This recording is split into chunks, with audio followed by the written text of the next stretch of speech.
Good day. Let's get right into it. Bulldozing at Clifton, squatting, the travails and frustrations of living in this Jamaica, and the birth of CVM. This and more on the Frankly Speaking Jamaica podcast, episode 42 today. The bulldozing of structures at Clifton, Bernard Lodge, St Catherine this past week should have helped smash a lot of illusions about Jamaica. And after the dust settled, one issue should have loomed larger and clearer. There is a desperate need for land for the poor and landless in this country. And that need will not be fixed by the present policies or promises of the government. Jamaica needs a massive, revolutionary, transformational land distribution policy to get land to the great number of poor people who need and deserve shelter. Some of them have gone about grabbing land, squatting and creating inferior communities, void of infrastructure for modern settlements, breeding grounds for lawlessness and disorder and criminality, and inaccessible to law enforcement. And yet, the commentary and the debate spawned by the dust from the bulldozing at Clifton have largely, perhaps deliberately, missed the issues. Yes, Clifton raised several matters, such as why there? Why now? Why so high profile a rush? Why no discussion before rather than after? Where next? And the Prime Minister said this in Parliament when he gave the order. This will be a watershed moment in Jamaica. It is not the first time the government has moved to rectify illegal settlements, but it is the first time that an illegal settlement sponsored by a criminal gang will be treated with. Which criminal gang sponsored what? Nothing done or said since has supported that. Over and again, we see how state agencies fail in the matter of order to our settlements. Where was the St. Catherine Municipal Corporation? How many of those structures did they get plans for? Judging by what happens in every other parish, perhaps 10% at best. And where were the police if criminal gangs or gang were sponsors of these structures? And where was the Sugar Company of Jamaica, owners and guardians of the land? The system is not working. Does it too need a bulldozer? One thing I can tell you, the Prime Minister's take that government cannot sit by and allow unplanned settlements is a hollow statement. It will sit by. Government will sit by. It has been sitting and watching these settlements go up all over the country for decades. Various administrations have sat by. Clifton is more typical of the behavior of Jamaicans, more demonstrative than not of the needs of our people for shelter, a basic human right. Remember, at last count, 10 years ago, there were 900,000 people living in squatter settlements, one Jamaican in every three. I am repeating that neither of the political parties has taken the bold initiative to get landless descendants of enslaved people onto land. To this day, we treat crown lands as if it belonged to Missy Queen and for her and now Mr. King to determine how we should treat these most valuable assets and the people whose forebears worked for it, fought and died for it. I'm not done on this matter yet. Here's Desmond Richards' take on the news of the week, Clifton and squatting. Yes, this is how black people, ordinary black people, have been treated by successive governments since 1834. You will recall that our forefathers were set free, the shackles removed from their feet, and they were allowed to roam the place like animals. Fast forward, we are now in charge of our own house, yet governments are treating their own like animals. The Prime Minister told the residents, or is reported in the press saying that criminals are selling land in St. Catherine. And it was also reported that he said he I don't like to lick down people's houses. This was 24 hours after he sent in a demolition team to lick down the houses of persons who were squatting on the land.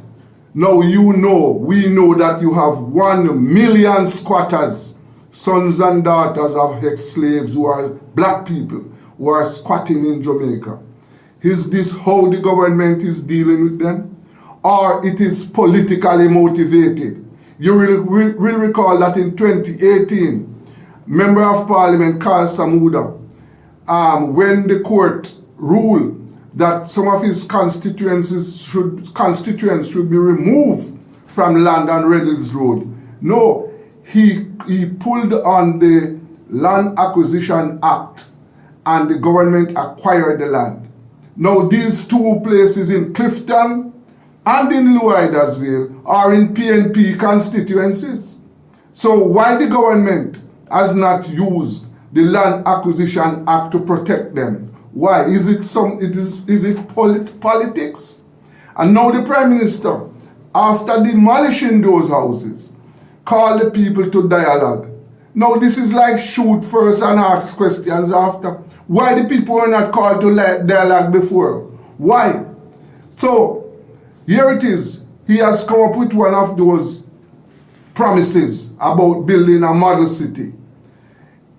And this is something now, in addition to what he has done, he has corrupt the use of the National Housing Trust with his own policy, where he is seen going around the country, handing out 1 and 2 houses to political supporters.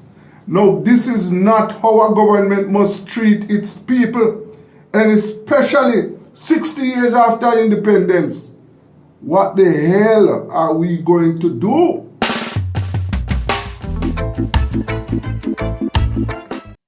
That's Desmond Richards on the set of Rebel Radio Jamaica, found on the internet.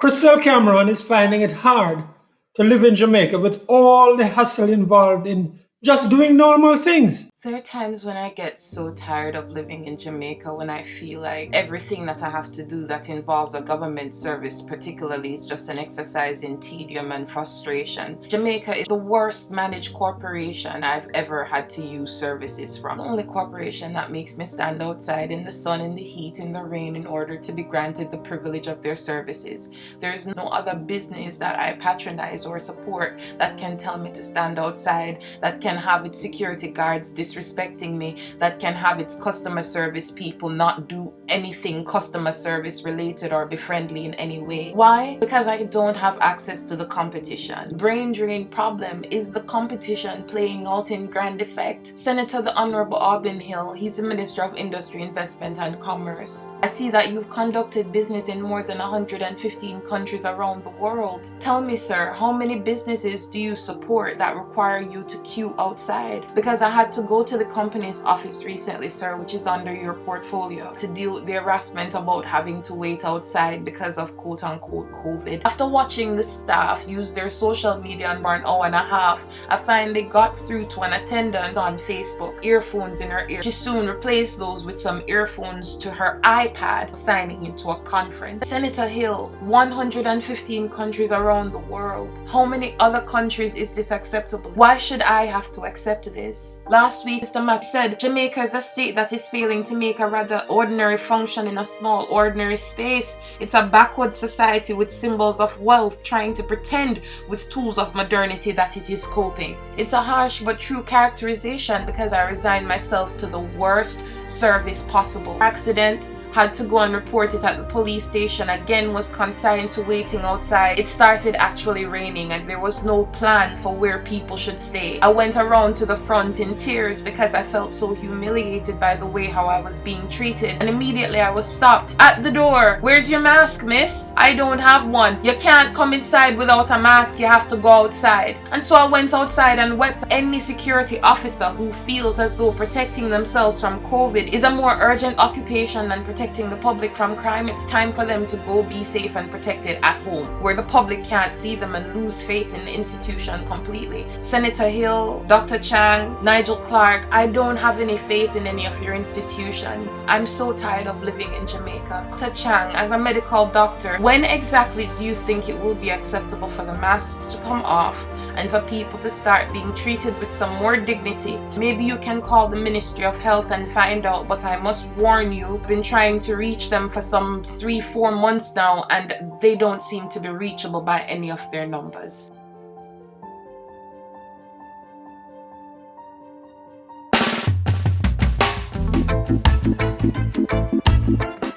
That's Krystal Cameron, Managing Director of Krystal Cameron Designs. And now, Endgame. The news came 2 weeks ago that CVM Television has been sold to Verticast, led by Oliver McIntosh. The news has rekindled hopes of many who want to see at least 2 viable, agile television houses in Jamaica. Those who know Verticast, the new owners, and its already established steps in the broadcast business, especially on sport, have been trumpeting a revolutionary change in the media landscape. We wanted to go back 30-odd years to the time of dreams and big ideas of the late 80s to a man credited with helping to sow the seeds of CVM, Lennie Little White, entrepreneur, filmmaker, and still head of Media Mix and Palm Productions. His comments, requested by Frankly Speaking, are read by broadcaster, journalist Glenn McFarlane. When Lennie Little White returned to Jamaica from study and work in Canada in 1973, he was not happy with the programming fare on JBC, which did not have a Jamaican profile. He said his program ideas were always rejected by JBC, so his ambition was to start a new TV station.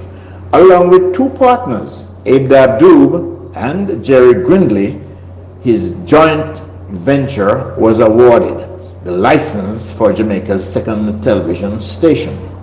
The C in CVM represented community television stations.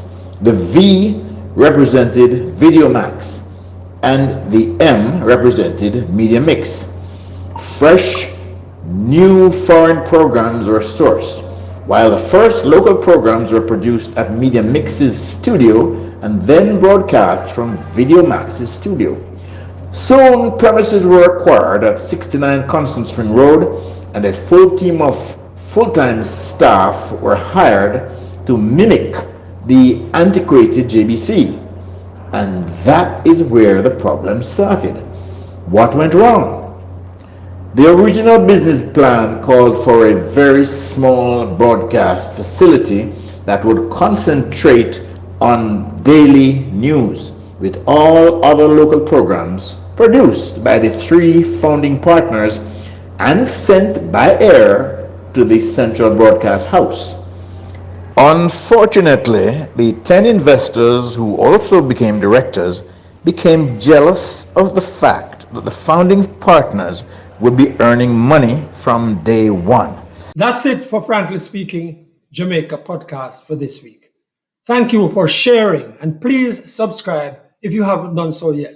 We invite you to place your comments on the channel. Until then, I'm Franklin McKnight.